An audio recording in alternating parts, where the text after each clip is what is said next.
سلام تماشابینان گرامی، خلاصه خبرهای مهم 19 اکتبر تاجیکستان و منطقه را از پایگاه خبری بامداد برایتان پیشکش میکنیم. شروع میکنیم از یک نگاه کوتاه به سرخط خبر مهم روز در این برنامه. دعوت قاری عبدالقهار به مقامات برای سخنانش درباره بیناموزها. تفاوق تاجیکستان و قرقیزستان بر اثر باش 14 کیلومتر مرز دو کشور. رستم امامعلی به ورزشگر تاجیک خانه توفه کرد. 7 سال حکم زندان داماد و جورش برای عروس ربایی. و اکنون تفصیلات خبرها. کمیته دین تاجیکستان شام 18 اکتبر سال 2023 با نشر یک اظهارات تصدیق کرد که عبدالقهار میرزایف معروف به قاری عبدالقهار، یک روحانی معروف اسیسار را در پی رسانه شدن یک سخنرانیش در مراسم نماز جنازه به مقامات دخلدار دعوت کردند.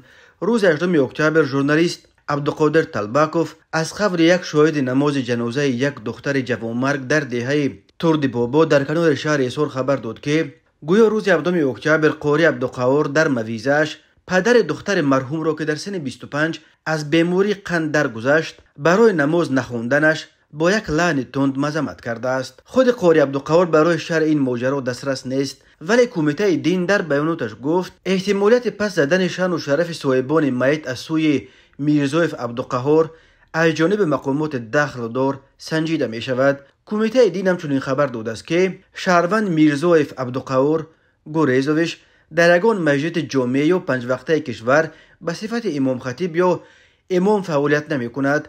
طبق اطلاع به دست آمده روز 17 اکتبر نام برده در دهه ترد بابا شهر ایسار نماز جنازه را امامتی کرده است، در حالی که طبق قرار شورای علمای مرکز اسلامی جمهوری تاجیکستان چنین صلاحیت را امام مسجد 5 وقته دهه دارد. امام مسجد 5 وقته دهه مذکور امینوف نعمت الله می باشد. هنوز معلوم نیست که چرا باعث امام نماز جنازه اون دختر ساکن دهه ترد بابا به جای امام مسجد این دهه قاری عبدالقهار که از دهه همسایه است انتخاب کردند. عبدالقادر طلبکوف روز 18 اکتبر در صحیفه‌اش در فیسبوک از قبل یک شاهد خبر داده است که روز 17 اکتبر در دهه ترد بابا دختر امگی 25 ساله را که بعد 11 سال عذاب و اذیت از بیماری دیابت قند درگذشت دفن کردند. در مراسم نماز جنازه او قاری عبدالقهار گویا پدر مرحوم را سرزنش کرده گفته است که من میدونم که این اویله بیناموز هستند. بیناموز کیست؟ بیناموز حجت خانه است. بیناموز سگ مردگی است. به گفته شاهد حادثه گویا قاری عبدالقهار الفاظ قبیح از این قبلی را پشتی هم قطار کرده صاحب میت را برای نخوندنش خیلی سرزنش کرده است. عجب آیا نفری که جگربند غور مرگش را از دست داده است و خون میگیرد در همین لحظه با چنین لعن مذمت کردن از تعلیمات دین مبین اسلام است؟ آیا رفتار دومالا به فرموده شرعی ازای مومن حرام است سازگار می باشد؟ آیا دغلانه به مردم مناسبت کردن به نظر نگرفتن فرموده شریعت عزیزمان ملال قوم جایز نیست نمی باشد؟ نوشته است عبدالقادر طلبکوف. ساکن دهه ترد بابا خبر مرگ دفن یک دختر جوان گرفتار بیماری قند در صحنه 17 اکتبر تصدیق کردند، ولی می گویند لعن صحبت قاری عبدالقهار در مراسم نماز جنازه به این حد تند و پرمعلومات نبود که به قلم دادند. قاری عبدالقهار از روحانیان معروف ایسار به شما رفته با روحانیان مشهور چون داملا عبدالرحیم قزاقانی همنشین بوده است. او با موعظه هایش در بین اهل دین نام برآورده است.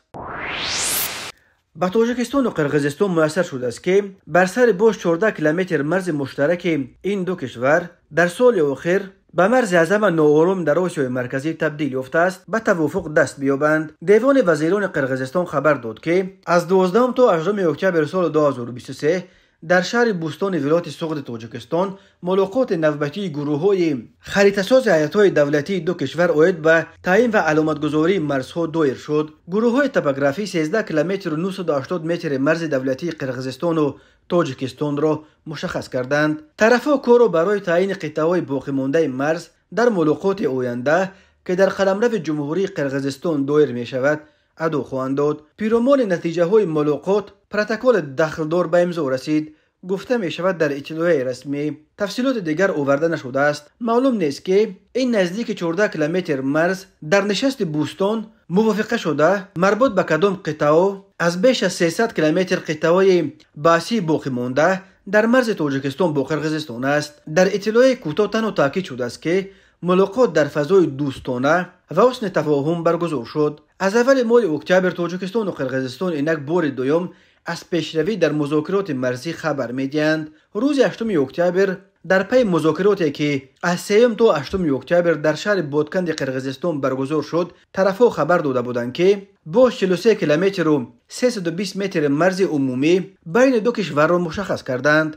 یادآور میشویم با گذشت 30 سال از سقوط اتحاد شوروی از 970 کیلومتر مرز تاجیکستان و قرقیزستان تا کنون بیش از 300 کیلومترش همچنان تعیین و علامت گذاری نشده است. در قطعه باسی که اساساً در مرز تاجیکستان و قرقیزستان جایگیر شدند، هر سر چند وقت بر اثر آب و زمین و چراگاه و راه مناقشه ها رخ میدهند. این مناقشه ها بعضا به تیرپرانی ها میپیچند و باعث علاقت مردم از دو طرف میشوند. در 2 سال اخیر در نتیجه زدوخوردهای مسلحانه در مرز دو کشور دست کم 240 نفر کشته شده، حدود 750 نفر از هر دو جانب زخمی شدند. روز 19 اکتبر سال 2023 شهردار دوشنبه و رئیس مجلس ملی پالاتای بالای پارلمان تاجیکستان رستم امامعلی 7 ورزشکاری را که در بازی‌های 19 آسیا برای تاجیکستان مدال آوردند به حضور پذیرفت و طبق وعده به هر کدام آنها وابسته به مدال‌های گرفته‌شان خانه تحفه کرد. تقدیم منزل‌های نو یک باره به ورزشگر تاجیک برای پیروزی در مسابقه‌های بین المللی بار اول صورت می‌گیرد. بنا به اطلاع رسمی رستم امامعلی این 7 ورزشگر را برای نایل گردیدن به مدال‌های طلا، نقره و برنجی در 19مین بازی‌های آسیا در شهر هنگژو چین و بلند برداشتن پرچم تاجیکستان تبریک و تهنیت گفته، همچون نشان قدردانی به سامان محمدبیکو و دولت بولتایف که در مسابقه‌های گشتین جودو و بوکس در خنجو سزاوار مدال طلا شدند، کلیدهای خانه 3 اجرگی را سپرد. همین طور به تیمور رحیموف برای دریافت مدال نقره در مسابقات گشتین جودو خانه 2 اجرگی و برای بیروز خوجزاده، خیراندیش مرادزاده، حق نظر نظروف و مجگان سمدوف کلیدهای خانه های 1 اجرگی تقدیم کرده شد. رستم امامعلی ضمن تقدیم خانه ها به ورزشگران کامیاب در مسابقه های آینده برای پیروزی تمنا کرده و تاکید کرده است که جوانان بوننگ و ناموس، معرف کننده و نامبردار وطن خویش به شمار می روند و همیشه تحت توجه و غمخواری های پیوسته قرار دارند. خاطرتان می نماییم که در بازی های 19 آسیایی که از 23 سپتامبر تا 8 اکتبر سال 2023 در شهر خنجو برگزار گردید، 118 ورزشگر تاجیک اشتراک داشتند. تیم تاجیکستان از این مسابقه با 7 مدال، 2 طلا و 1 نقره و 4 برنجی به وطن برگشت. تاجیکستان از لحاظ صفت مدال ها در بین 45 کشور در زینه 24م و از لحاظ شماره عمومی مدال ها در زینه 25م قرار گرفت. تماشابینان عزیز، یادآور می‌شویم خلاصه مهمترین اخبار تاجیکستان را از پایگاه خبری بامداد تماشا دارید. برنامه را ادامه می‌دهیم. دادگاه رقم 2 شهر تروس در جنوب قزاقستان 2 جوان زاده ولایت‌های منگ قشلاق و اقتیپه را با جرم آدمربایی ولی در اصل برای عروسربایی به 7 سال زندان محکوم کرد. در این باره روز 8 اکتبر سال 2023 دادستانی ولایت جنبل خبر داد. بنا به فرضیه تفتیشات شهروند ژ بهار سال 2022 توسط دوستان عمومیشان با دختری به نام آشنا شد، ولی دختر بعد چند ملاقات از دوام دادن روابط با این جوان دست کشیده است. با این وجود شهروند ژ نقشه دزدیدن دختر را با مقصد ازدواج کشیده است. ماه فوریه سال 2023 او همراه یک دوستش به شهر تروز آمده دختر را با راه فریب از خانه برآورده مجبوراً به ماشین خود سوار کردند و تلاش کردند که از شهر فرار کنند. صدای داد و فریاد دختر را همسایه و شنیده به پلیس خبر دادند. کارمندان پلیس فوراً از پس عروس ربایان شده بعد چند ماشین آنها را من و دختر را آزاد کردند. دادگاه دوم تروز روز 21 سپتامبر سال 2023 محکمه این پرونده پرسر و صدا را به پایان رسانده هر دو عروس ربا را بر اساس قسم اول ماده 125 کودکس جنایتی قزاقستان در ربطن انسان گناهکار شناخته و هر کدام را 7 سال حکم زندان داد. این حکم هنوز قوه قانونی نگرفته است. دادستانی تاکید کرده است که ربودن انسان از جمله عروس ربویی، پایمال کردن حقوق انسان و اصلاح آزادی و برابری به شما رفته جنایت جدی است که برای آن همچون جزا حکم زندان واقعی پیش بینی شده است. عروس ربویی یک عنعنه قدیمه در بین خلقای آسیای مرکزی و قفقاز بوده. در دوران شوروی خیلی کاهش یافته بود، ولی در سالهای 90 عروس ربویی دیگر باره اوج گرفت. در قرقیزستان که چنین حادثه‌ها بیشتر در همین جا مشاهده می‌شوند، در کودکس جنایتی تا یک ماده مخصوصی عروس ربویی شامل کردند. در سالهای آخر حالت‌های عروس ربویی در قزاقستان نیز مشاهده می‌شود، ولی به فرق از قرقیزستان در کودکس جنایتی قزاقستان ماده علاوه برای چنین نوع جنایت وجود ندارد و عروس ربویان را معمولا با اتهام ربودن انسان با ماده 125 به جوابگری می‌کشانند. این ماده هم چون جزا تا 15 سال زندان را پیش بینی می‌کند، ولی بر اساس اعضای زیر این ماده اگر جنایتکار با اختیار خود گروگان را آزاد کند از جوابگری آزاد کرده می‌شود. 7 اکتبر سال 2023 تخمینا ساعت 23:00 دقیقه راننده افت-ماشین تمغه مرسدس بنز صادقوف کامران شفقاتوویچ سال تولدش 1991 ساکن نویه 8 هنگام حرکت در روی اتومبیلگرد دهه دوستی نویه 8 به یدکه افت-ماشین کماز که در کنار راست راه می ایستاد برخورده است.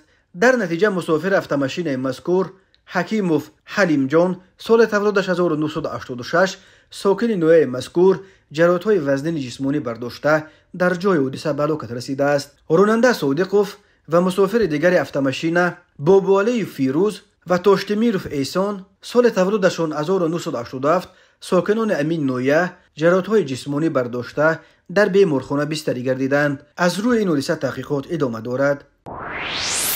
ضمن برگزار نمودن چاره‌بینی‌های اپراتیوی جستجویی از جانب کارمندان میلیشیا معین کرده شد که مرد 28 ساله ساکن نویه خوولینگ با روی فریب به باوری مرد 55 ساله ساکن شهر دوشنبه در آمده افت-ماشین تمغه اولون را 250,000 سومونی نرخ‌گذاری نموده قسما مبلغش را پرداخت کرده افت-ماشین مذکور را به گرو گذاشته مبلغ به دست آورده‌اش را به منفعت شخصیش صرف نموده است. این چنین گمان برشونده با روی فریب به باوری مرد 33 ساله ساکن پایتخت در آمده افت-ماشین تمغه مرسدس بنز را 741,000 سومونی نرخ‌گذاری نموده آن را به گرو گذاشته مبلغ به دست آورده‌اش را به منفعت شخصی صرف نموده است. همین طریق به شعبه وزارت کارهای داخله در نویه اسماعیلی سومونی با عریضه مرد 34 ساله ساکن شهر دوشنبه مراجعت نموده است که ماه آگوست سال 2023 مرد 35 ساله ساکن نویه حمدانی با روی فریب به باوریش در آمده از او 2 عدد افت-ماشین تمغه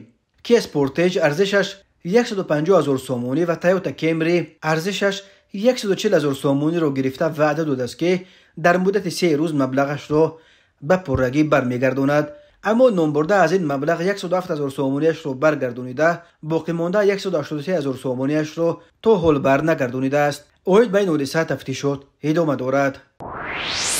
به شعبه وزارت کارهای داخله در شهر ترسونزاده با عریضه زن 62 ساله ساکن شهر مذکور مراجعت نموده است که 16 اکتبر سال 2023 شخصان نامعلوم با روی پنهانی به خانه استقامتی پسرش مرد 40 ساله ساکن همین شهر در آمده از آنجا 6 عدد انگشتری طلایی، 3 جفت گوشوار طلایی و 1 عدد دستمونه طلایی که ارزشش 20,000 سومونی را تشکیل می‌دهد دزدیده از جای حادثه غیب زدند.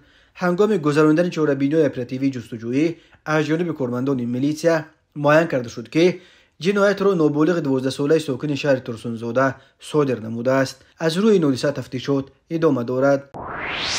به شعبه وزارت کارهای داخله در نویه فیض‌آباد با عریضه مرد 39 ساله ساکن نویه مذکور مراجعت نموده است که ماه ایون سال 2023 شخصان نامعلوم با روی پنهانی از زمین‌های چراگاه موضع چکر جماعت دیهات الیف امین نویه یک سر چاروای کلان شاخدار را دزدیده از جای حادثه غیب زدند.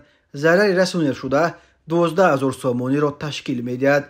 ضمن برگزار نمودن چاره‌بینی‌های اپراتیوی جستجویی از جانب کارمندان میلیشیا مردان 31 و 33 ساله ساکن نویه فیض‌آباد با گمان صادر نمودن جنایت دزدی دستگیر کرده شدند. از روی این حادثه تفتیشات ادامه دارد.